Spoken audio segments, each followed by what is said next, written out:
की राशि बहुत है, पुण्य की भावना नहीं है, पुण्य धर्म कर रहे हैं, उसमें यदि कथनचित थोड़ी हिंसा भी होती है तो फिर तुम्हारी हिंसा नहीं कहलाएगी। वो हिंसा है परंतु तुम्हारी योग्य है, तुम हाँ कर सकते हो, आपको करने के लिए त्याग नहीं है। ऐसे पुण्य नहीं करो, पुण्य फिर पुण्य नहीं करो तो क्या करोगे? मैंने चिंतन किया बहुत सारे।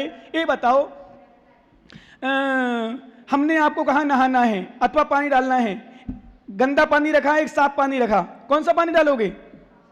साफ पानी डालोगे, गंदा थोड़ा डालोगे। ऐसे कर्म से बंध नहीं है तो हम साफ पानी डालेंगे, कम से कम कुछ तो राहत मिलेगी, शीतलता मिलेगी। गंदा पानी डालेंगे तो और गंदी हो जाएंगे। हमारे श्वास है, एक ये नहीं चलेगा तो ये चलेगा, ये नहीं चलेगा तो ये चलेगा, नियम है। हाँ, जब केवली बन जाओ तो मतलब नहीं, वहां पुण्य पाप आश्रय को मतलब नहीं। यद्यपि हमने बताया था 13वें गुणस्थान में भी पुण्याश्रय होता है। पता नहीं वो ज्ञानी लोग कहाँ कौन सा शास्त्र पढ़ लेते हैं, आचार्यों को छोड़ करके पढ़ते हैं कि मूल आगम को छोड़ के पढ़ते हैं। जेनी कहलाते हैं, दिगंबर कहलाते हैं, सच्चे भक्त भी कहलाते हैं, और सही बताऊं तुम सच्चे धर्मात्मा भी कहलाते हैं। मानते हैं अपने आप को, हम तो धर्म करते हैं, आलू प्याज नहीं खाते, शोधन का करते हैं, शुद्धि करते हैं, ये करते, भाव तो शुद्ध है नहीं है। आगम को तोड़ मरोड़ा हमारे आचार्यों ने स्नातक तक कहा, साधु भी यदि एक अक्षर भी यहां वहां कर रहा है आगम का, मिथ्या दृष्टि है, उसका चारित्र भी दुष्चारित्र कर लो साधना, तुम खूब करो चारित्र का पालन। इसलिए मूल धर्म हमारा आत्मधर्म, मतलब हमारा यहाँ कर लो। तो मूल धर्म समझ नहीं पा रहे, जिनमाणी समझ नहीं रह पा रहे, जिनमाणी को तोड़ मरोड़ रहे, जिनमाणी को यहां वहां कर रहे, काय के धर्मात्मा हो, अपनी अपनी चला रहे। ठीक, उनने कहा नहीं ऐसा होता मैं तो नहीं करूंगा, नहीं करो। फिर हम लोग उपदेश देते, सामान्य रूप से कोई गुरु हैं, मत करो, आप हिंसा मत करो, लेकिन ज्ञानी स्वीकार तो करो। और कोई कर रहा हो, जैसे कल दान की बात आई थी, मैंने उस समय नहीं बोला था, दान कभी करो ना करो कोई बात नहीं, पर विरोध नहीं करो, ऐसा कर लो बस, नहीं करो, बिल्कुल नहीं करो। ध्यान रखना, यदि आप नहीं दो दान मत दो। कौन जबरदस्ती कर रहा है? बोलियां लगती है, किसको जबरदस्ती होती है? पर विरोध नहीं कर, मत तो क्यों कर रहे हैं? ऐसा कर ले महाराज, ऐसा कर ले, वैसा कर, नहीं, बिल्कुल नहीं। क्यों? कोई पूजा कर रहा है, दीप जला रहा है, धूप चढ़ा रहा है, बिल्कुल मना मत करो। तुम्हारी रुचि नहीं है, तुम्हारी इच्छा नहीं हो रही, तुम्हारे भाव मत लग रहा, नहीं लगाओ। लेकिन दोस्त ज्ञानी कितनी हिंसा तो करते हो, घर में कितना झूठ बोलते हो, कितनी आग जलाते हो, आरंभ सारंभ का तुम्हारा त्याग नहीं है। यदि फिर दीप जलाने में, धूप जलाने में हिंसा मानते हो तो हम कहेंगे मंदिर में फिर झाड़ू भी नहीं लगा सकते, मंदिर में द्रव्य नहीं धो सकते, आप मंदिर नहीं बना सकते। मंदिर बनाने में हिंसा होती है, बोलो मेरे पास लाओ कोई भी विद्वान, कोई भी ज्ञानी हो तो हिंसा होती है, त्रिस जीव की भी हिंसा होती है। लगाना भूल जाते हैं, देखो देखो मक्खी पड़ी, मच्छर पड़ा, मधुमक्खी पड़ी, देख कितने कीड़े पड़े, ऐसे दीप जला, देख बेटा देख देख, ऐसे करके, अरे हाँ दीप जलाने से पाप पड़ता है। उनको ये नहीं पता कि दीप जलाने का निषेध करने की अपेक्षा दीप कैसे जलाया जाता है इसका विधि बता दे, विवेक बताएं कि ऐसे में कीड़े कर रहे हैं तो चिमनी रख दो, अथवा जाली वाले वो डिब्बा डिब्बा बोलते हैं, जाली बना, जाली वाले होते ना, जाली बना के पैकेट डिब्बा बना के उसमें रख दो, हवा भी लगती रहेगी, वो दीपक भी नहीं बुझे, दिखता भी रहेगा। ये नहीं दीपक जलाने से हिंसा होती है। ऐसे कुछ बुद्धिमान कुबुद्धिमान बन जाते हैं और वो अपनी आत्मा को ठगते हैं। इसी प्रकार आचार्य महाराज दृष्टांत आचार्यों को लेते हैं और मालूम क्या लेंगे, देखो धर्म स्थान पर पाप करने से पाप होता है, घर में तो पाप करते ही करते हो, यहां आके धो लोगे, यहां आके पाप करोगे क्या होगा? सही है ना? तो इसलिए दीप नहीं जलाना, धूप नहीं जलाना, हिंसा होती है। जैसे फल फूल वगैरह में करते हो ना, अरे मालूम एक तर्क देता हूं मैं, कई बार जब फल चढ़ाते हैं लोग तो मालूम बहुत बड़े बड़े ज्ञानी साधु भी ये दोष लगता है फल चढ़ाने में। फल मतलब मान लो ये फल ले लो, सपोज करो महाराज को चढ़ा दिया, ये मैं विस्पन थोड़ी उठा उठा उठा उठा उठा यहां से, अरे फल चढ़ा दिया टेबल पर तो बहुत बड़ा पाप हो गया। वो हाथ में चढ़ा के पेट में चढ़ा लेते हैं तो पाप नहीं हुआ? नहीं चढ़ाते पेट में, नहीं खाते एप्पल, नहीं खाते केला, बोलो ना। अब सुनना ज्ञानी, सुन रहा है कि नहीं? ऐसे ऐसे तर्क देंगे, अरे गृहस्थों पाप पड़ता है, सचित कहलाता है सेवफल। अरे भैया तो ये पूछना महाराज से, जैसे पीस लेके आप ले तो पीस बना के चढ़ा दें, फिर पूछ लेना, कभी कभी पूछ लिया करो, कुछ कुछ तर्क ज्ञानी बनो कभी कभी। वास्तव में ऐसे तर्क देंगे, ऐसा विषय देंगे, तुम जैसे तो क्या अच्छे अच्छे ज्ञानी भटक गए, अच्छे अच्छे ज्ञानी। अरे गृहस्थो गृहस्थ, तुम्हारी आरंभ का त्याग नहीं है, तुम्हारा हिंसा का त्याग नहीं है। और जब हिंसा की भावना बनने लग जाए कि हिंसा हो रही, आरंभ होना, तो देखना घर में, मैं तो स्पष्ट कहता हूं, आचार्य ने लिखा, एक बार के अब्रह्म के सेवन में 9 लाख जीवों का घात करो, 9 कोटि पूर्वक। कितने लाख का? 9,00,000 30 जीवों का घात करते हो, यहां तुम पाप मानते हो। हे ग्रस्तो, आचार्य ने इस पर लिखा, देवादिदेव चरणे परिचरणम सर्व दुख निर्णहम काम दुहि काम दायिनी परिचिनिया दादुरते नित्यम। निरंतर आदर के साथ भगवान की देवादिदेव चरणे, कैसे भगवान? काम दुहि काम दायिनी, काम दुहि है, काम दायिनी है, अर्थात कामधेनु है और काम को नष्ट करने वाले हैं। ऐसे परमात्मा की निरंतर आराधना करो, जो कैसे परमात्मा है? हमारे ग्रस्त संबंधी कर्म को जो हम संचित करते हैं, उन कर्म को धोने में समर्थ हैं। ऐसे निरंतर आराधना करो, पूजा करो, हिंसा मत मानो। दीपक जलाने में, धूप जलाने में हिंसा कतई नहीं मानना। बाकी आपकी क्रिया, आपकी परंपरा नहीं भी चढ़ाओ, मैं कहता हूं हमेशा, नहीं भी चढ़ाओ, मत चढ़ाना, क्योंकि परंपरा चल गई। परंतु निषेध मत करना, विरोध मत करना, चिल्लाना नहीं, नहीं तो आगम का लोप हो जाएगा। आगम देखना तो आ जाना मेरे पास, ग्रंथ पर ग्रंथ दिखा दूंगा, कितने सारे प्रमाण हैं कई विषयों के, कई विषयों के। ये तो ग्रंथ नहीं है, ये तो ऐसा नहीं है, ये सब पता नहीं अपनी मनमानी ग्रंथ बना लेते हैं और अपनी मनमानी कर लेते हैं। आचार्य महाराज कहते हैं थोड़ा समझना, ज्ञान की। आचार्य महाराज ध्यान देना, मोक्ष का कारण एकमात्र आत्मा है जो 3 लोक में सार है। अब एक गाथा और पढ़ो, 34 नंबर गाथा। आचार्य भगवान योगेंद्र देव स्वामी क्या कह रहे हैं? अप्पा अप्पई जो मुड़ई जो परभाव चये सो पावई शिवपुर गमणु जिणवरु में भरे। क्या बात है। एक बार पुनः बहुत दिन से नहीं किया अपन ने आचार्य महाराज को, वैसे रोज करते हैं, मंगलाचरण करते हैं, नमोस्तु करते हैं, जयकारा लगाते हैं, पर फिर से एक बार क्या बार बार हमें संबोधन कर रहे हैं।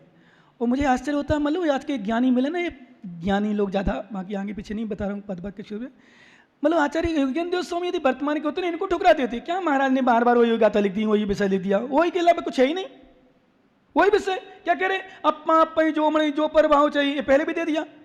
वो आज के कुछ मूर्ख ज्ञानी हो ना, तो इनको ठुकरा देते। आज के महाराज होते, सही बताऊं योगेंद्र स्वामी, आज का इनको ठुकरा देते। अरे महाराज तो बार बार ये लिख दिया, क्या पढ़ने मन नहीं लगता है पढ़ने में। कई लोगों को इन ग्रंथों पढ़ने मन नहीं लगता, अध्यात्म पढ़ने मन नहीं लगता। और एक बात बताऊं, पढ़ना तो छोड़ो, सुनने मन नहीं लगता। जबकि हम लोग सुनाते तो प्योर नहीं है। प्योर मतलब इसी मात्र इसी को गाथा लिया, गाथा किया, तो इसमें तो आप सो जाओगे, सो जाओगे मतलब मन नहीं लगेगा। हम विषय आपको देते हैं मान मान करके, चिंतन के माध्यम से, आगम के माध्यम से, अन्य ग्रंथों के माध्यम से कई विस्तार करते हैं विषय को, तो आपको समझ में आ रहा, नहीं तो कई लोगों को समझ में नहीं आए। तो बहुत सारे लोग अध्यात्म के नाम से ही चिढ़ते हैं। नहीं सुनना, क्या सुनना, ये सारा आत्मा आत्मा आत्मा, क्या है आत्मा, क्या है आत्मा, परभाव परभाव क्या है, उसमें तो लगे हम। अरे लगे रहो भाई, पर जानो तो, बिन जाने थे दोष गुण उनको बोलो ना, कैसे तजिएगा ये नहीं। अच्छा कुछ याद ही नहीं, क्या करें, पहली बार चतुर्मास हो रहा, अब दूसरी बार फिर करा लेना, हमारा नहीं, तुम्हारे अनुसार दूसरे का। क्या? अप्पा अप्पई जो मुड़ई, जो अपनी आत्मा को आत्मा मानता है, और परभाव, परभाव का अर्थ है संपूर्ण आत्मा के अलावा, आत्म भाव के अलावा संपूर्ण परभाव है। और ध्यान रखना, सच में ये है, जब अंतर आत्मा में लीन हो जाते हैं योगी, जब अंतरात्मा में लीन हो जाते हैं, वो लीनता ही अपनी आत्म भाव में जाते हैं, और बाकी जो भी क्रिया कर रहे हैं सब परभाव में जी रहे, परम में जी रहे हैं, व्यवहार की क्रिया में जी रहे। हम लोग स्वाध्याय भी करते हुए पर में जी रहे। और सच बताऊं, सही बता दूं, झूठ नहीं बोल रहा हूं, प्रवचन भी कर रहा हूं, मैं परभाव में जी रहा हूं। परोपदेश भी मेरा धर्म नहीं है, अंदर बदल धर्म कह रहा हूं, निश्चय से व्यवहार से दिया है, मेरा धर्म नहीं है। अधर्म कह दें, धर्म तो अधर्म, पर संभल के सुनना। जैसे एक बात बताऊं, अरहंत भगवान भी अभी पूर्णतः ब्रह्मचारी नहीं है, हम ब्रह्मचारी नहीं पूर्णतः। अरे महाराज, क्योंकि 18,000 शील होते हैं। कितने होते हैं? शीले सिम संपत्तो रुद्र सुवास वो जीवो कम रहे बप मुक्को गए जोगे केवली होदी। अयोग अवस्था प्राप्त करने पर ही 18,000 शीलों का पालन होता है। कब? बोलो ज्ञानियों, कब? अयोग मतलब 14वें गुणस्थान में, 13वें गुणस्थान में भी। अब ध्यान रखना, थोड़ा सा विषय आपको दे दूं, नहीं तो आप भटक जाओ। जो तुम ब्रह्मचर्य मानते हो, वो तो बहुत शॉर्ट रूप में ब्रह्मचर्य अवस्था भी छोड़ते, तो गृहस्थ अवस्था में छोड़ते तो लोग, और ब्रह्मचर्य पालन करते हैं। वो जो पति पत्नी संबंधी, स्त्री पुरुष संबंधी काम को आप अब्रह्म मानते हो वो नहीं, अशुभ भाव अब्रह्म है, पर के भाव भी अब्रह्म है, पर में जाना भी अब्रह्म है, पर के प्रति सोचना भी अब्रह्म है, पर के प्रति गलत सोचना तो अब्रह्म है ही, कुशील। अशुभ भाव कुशील है, शुभ भाव सुशील है। क्या?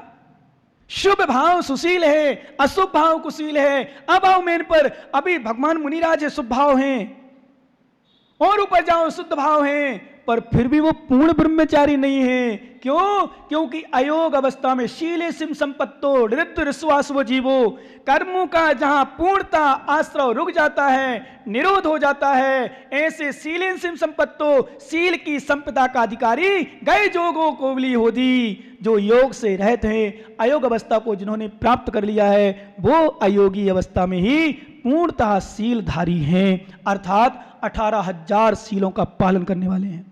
कौन? कौन? याद कर लो ना, कभी कभी हम बोलते तो याद कर लिया करो। अयोगी केवली, केवली के दो भेद है ना, कौन कौन से? सयोग केवली, अयोग केवली। तो सयोग केवली में भी पूर्णता ब्रह्मचर्य धर्म का पालन नहीं हो रहा। वो वाला ब्रह्मचर्य नहीं तुम जिसको समझते हो, 18,000 शील के भेद जो हैं उनका पूर्णता पालन नहीं हो रहा। अभी उनका वचन चल रहे हैं, अभी कहाँ चल रहा है? अभी योग चल रहे हैं, इसलिए अभी योग भी कुशील है, योग चलना भी कुशील में दे रहे हैं। अब ध्यान दो, अब सुनो तुम लोग, तुम्हारे लिए सच बताओ, तुम्हारे परिणाम कितने खराब रहते हैं, कहाँ कहाँ जाते हैं, किस किस के पास जाते हैं, कितने कितने को देखते हो, कैसे कैसे परिणाम होते हैं, कितना कुशील में जीते हो। राग द्वेष ईर्षा कसाय मोह ढाय माश्चर्य, और पता नहीं कितने कितने भाव। दुकान में बैठते बैठते यदि सामने ग्राहक आ जाए, मेरी दुकान में नहीं आए फिर देखो, कोई कुछ कह जाए फिर देखो। माताओं, सच में तुम्हारा घर में सबके साथ रहना बहुत मुश्किल से जीते होंगे आप लोग, कितने अच्छे से जीते होंगे आप जानते हो, पर सही में बहुत समता बना के जीना। बस ये मान के जीना कि मेरा नहीं है, मैं क्यों इसमें जाऊं, नहीं तो जी नहीं पाओगे। मुझको लगता है कितना कर्म बंद करते होंगे, अब एडजस्ट करना चलना पड़ता होगा, पक्का है, अब क्या करें, करना पड़ेगा, रहना पड़ेगा। जैसे मैं सोता हूँ कभी कभी, सही बताऊँ, शक्ति होती और आज्ञा होती, मैं तो अकेले आराम से जंगल में भ्रमण करता, कहीं पर्वत की चोटी पे ध्यान करता, तुम्हारे बीच में आते ही नहीं, किसी के बीच में आते ही नहीं मैं फालतू। कई बार मैंने कहा ना कल, परिणाम कहीं ऐसे देख के लगता देखो ही नहीं, करो ही नहीं, पर आप लोग सच में, हम लोगों को जब ऐसी स्थिति बन जाती है, धन्नो माताओं।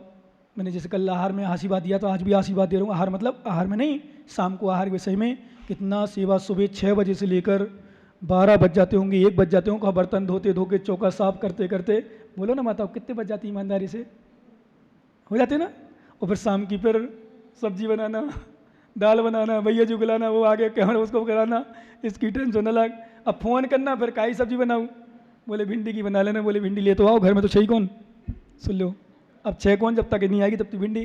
तो बेचारी बैठी कहीं सोच रही, कहीं मैं चावल बीनता देखता हूँ माताओं को, गेहूँ बीनता देखता हूँ। आप लोग बीनते हो के घर में चावल दाल वगैरह? दिन भर यही काम रहता, मतलब ये करो वो करो वो करो। सच में कभी कभी चिंतन किया करो, बच्चियाँ विशेष करें, बचने के बाद ये होती स्थिति। इसलिए अभी कर लो धर्म, जितना त्याग धर्म, मत जाओ फालतू बातों में, हंसी मजाक में, मोबाइल में, नेट चलाने में। मैं लड़कों को देखता हूँ दिन भर 2-2 4-4 5-5 घंटे, और एक लड़का को देखता हूँ रात में 3:30 बजे 3 बजे तक डेली आवाज़ आती लगभग मुझे, और हेलो, और ज़्यादा तो नहीं सुनाई पड़ता मुझे, बह रहा हूँ, अच्छा है थोड़ा सा बह रहा हूँ, मैं सुनता तो पूरी बात बता दूँ तुम्हें। आश्चर्य करता हूँ, 3-3:30 बजे कई बार मैंने सुनी है। अब कौन कहाँ कुछ नहीं, 100% बहन से बात तो कर नहीं रहा होगा, पापा से बात तो कर नहीं रहा होगा, मम्मी से बात तो कर नहीं रहा होगा। बोलो ना भैया जी, चेहरा क्यों उतर गया, किससे बात चल रही होगी? अच्छे से, किसी अच्छे खास, है ना, है नहीं, ज्ञान तो है, ऐसा नहीं, भले नहीं जानते हो, नहीं समझते हो। एक बार मैं आवड़ा था, आवड़ा कहाँ, आवड़ा एक टोंग के पास है, नहीं करी नहीं होगी, तुम्हें तो ज्ञान ही नहीं होगा, तुम तो बहुत दूध के धुले हो। फिर मुझसे मत कहना, मुझसे क्या ज्ञानी, आगे बैठ के मुझसे मत किया करो, मैं ऐसे ही बोलता हूँ। फिर मैंने तो बात करी ही नहीं, कहीं मोबाइल नहीं चलते थे, पर चिट्ठी चलती थी पहले, मेरे सामने बात करते हो, पत्र चलते थे, लिख के देते थे, वो फेंक देते थे, ले पढ़ लेना, नहीं पता, बोल हाँ बोल, नहीं करी ये भी। अब देखो, अब नहीं बोलेगा, देवी पागल में बैठी ना, ज्ञानी तेरे चेहरे से दिख रहा है क्या क्या किया, अब मत खुलवाना मुझसे। अब सुनो, नहीं अच्छी बात है यदि नहीं बात करी, नहीं कहीं गए। और सच में मैं तो हमेशा बच्चों को बोलता हूँ, बेटा शादी के बाद तो सुख मिलना ही मिलना है, क्यों शादी के पहले यहाँ वहाँ देखते हो, क्यों झांकते हो? ये तो जो हीरो हीरोइन होते हैं ना, ये बड़े बड़े पैसे वाले, उनको रमना ही वही है। उन्हीं से दोस्ती की, उन्हीं से प्यार किया, उन्हीं से शादी कर ली, उन्हीं से बस, वो फिर 2 साल 4 साल में कहो तलाक भी हो जाए तो फिर दूसरी मिल जाए, कोई टेंशन नहीं। ऐसे होते कई जगह। इसलिए बेटा पुनः कह रहा हूँ, बड़े अच्छे भाव से, यदि तुम्हारी प्रोग्रेस में कोई स्थिति हो बिल्कुल पीछे कर लो, और प्रोग्रेस ही हो गया हो बिल्कुल पीछे कर लो, कोई सार नहीं है। ज़िंदगी बर्बाद है, बाद में पछतावा होता है। जब बाद में प्रवचन सुनेंगे ना शादी के बाद, लगेगा बताओ मैंने क्या क्या किया, क्या कर डाला। इसलिए ये पीढ़ी सच में, पहले कुछ कारण ये भी था भैया, मैं बताऊं चेतन जी, सच तो यह है, पहले क्या होता था, शादी जल्दी हो जाती थी। 14-15 साल में, 16 साल में, 17 साल, 18 साल, 20 साल तो शायद यहाँ बड़े बड़े लोग बैठे हो जो उनकी उम्र हो गई हो। पहले क्यों? अब जब जल्दी शादी होगी, पूछो माता ऐसी माता बैठी हुई 14-15 साल में शादी हो गई होगी, तो सोचने समझने का विचार ही नहीं मिलता था, समय नहीं मिलता था। अब 25 साल में हो रही, 28 साल में हो गई, तो ये धारणा बन जाती है। 12-13 साल के बाद स्थिति बन जाती है दूसरी, तो फिर वो चलायमान होते। तो मैं कहता हूँ, समझाता हूँ बेटा, यदि प्रोग्रेस भी हल्की सी भी हो, देखने संबंधी, बात करने संबंधी, बिल्कुल टाल देना, अलग कर देना। बस भगवान के धर्म, कुछ दिन बाद जिंदगी पड़ी है, पूरी जिंदगी ऐश करो, खूब सुख भोगो। अभी तो धर्म कर लो जितना कर सको, नहीं तो माताओं से पूछो जिनकी शादी हो गई, जो बूढ़ी हो गई, जिंदगी निकल गई, काम करते करते घर के ये काम करना, वो काम करना, कितना सुख मिलता है? कोई सुख नहीं है, बाद में कोई सुख नहीं मिलता। बस संसार में चलना है आरंभ में। इसलिए आचार्य कहते हैं, अप्पा अप्पम जो मणि जो परभाव चाहिए सो पावै सो पर। आत्मा को जानो, परभाव, ये तो परभाव के परभाव है भैया, ध्यान रखना। बहुत अच्छा, जिनके पहले, यही तो मैं सोचता हूँ, पहले मोबाइल नहीं थे ना, बहुत कुछ बचे थे। आजकल मोबाइल में पोजीशन है, हर चीज देख लो, कहाँ मिलना है, कहाँ बात करना, क्या करना, कहाँ बुलाना, कितने बजे आना, कैसे करना, सब बात कर लो। बिगड़ते हैं भाव, पहले सेट कर लेते हैं, घर से निकलने, घर में ही जब कॉलेज जा रहे हैं, कोचिंग जा रहे हैं, पहले से बात हो जाती है। इसलिए मोबाइल, हर व्यक्ति मान रहा है 90% मोबाइल बिगड़ने का कारण बन गया, 10% से भी बचता है। 10% बचता है, पर 90% बिगड़ने का साधन बन चुका है। इसलिए हमें चाहिए इन सब से दूर रहें। जो बच्चे बच्चियां अपनी आत्मा कल्याण करना चाहते हो, वो इन सब से दूर होकर के अपनी आत्मा का ध्यान करें, इसी में हमारा कल्याण है। जो बात हमने बोली थी वो लगभग कल संभवतः आएगी, आगे चर्चा करेंगे। भगवान महावीर स्वामी की